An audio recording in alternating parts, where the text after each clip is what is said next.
بسم اللہ الرحمن الرحیم الحمدللہ والصلاۃ والسلام علی رسول اللہ۔ السلام علیکم ورحمۃ اللہ وبرکاتہ۔ آپ سب کا استقبال ہے میرے چینل رسول اللہ کی باتوں میں۔ امید کرتی ہوں کہ آپ سب خیریت سے ہوں گے۔ خدا ہم تمام کو سلامت رکھے۔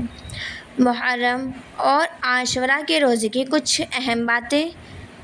پورے ماہ محرم کے روزوں کی فضیلت ہے، اس لیے پورے مہینے کے روزے اپنی استطاعت کے مطابق رکھیں، لیکن ماہ محرم کے روزوں میں زیادہ فضیلت 10 محرم کے روزوں کی ہے، جس کا اجر تمام دنوں سے بھی زیادہ ملتا ہے، اور صرف 10 محرم کا روزہ رکھنا مکروہ تنزیہی ہے۔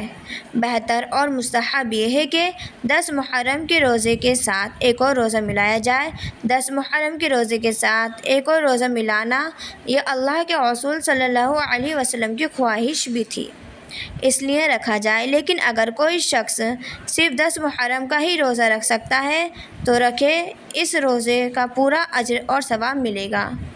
جو نہیں رکھ سکتا وہ 10 محرم کا ہی رکھے، روزہ رکھ کر فضیلت حاصل اسے ہو جائے گی 10 محرم کی ہی۔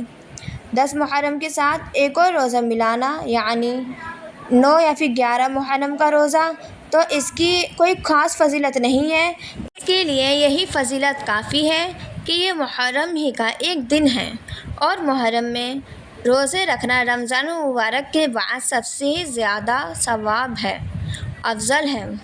اور دوسری وجہ یہ ہے کہ 10 محرم کے ساتھ ایک اور روزہ ملانے سے یہود اور نصارہ کی بھی مشابہت نہیں ہوتی ہے، جیسا کہ اللہ کے رسول صلی اللہ علیہ وسلم کی بھی خواہش تھی۔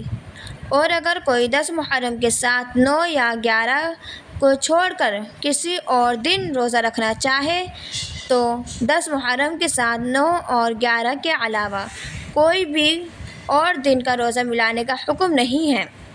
اور اسی طرح اگر کوئی شخص 9 ماہ محرم کا روزہ رکھ لے اور کسی وجہ سے 10 محرم کا روزہ نہ رکھ سکا تو اس میں کوئی حرج نہیں ہے، کیونکہ 9 محرم ماہ محرم کا صرف ایک عام ہی دن ہے، اس کی اپنی فضیلت ہے، اور محرم کے یہ روزے رکھنا زیادہ مستحب ہے۔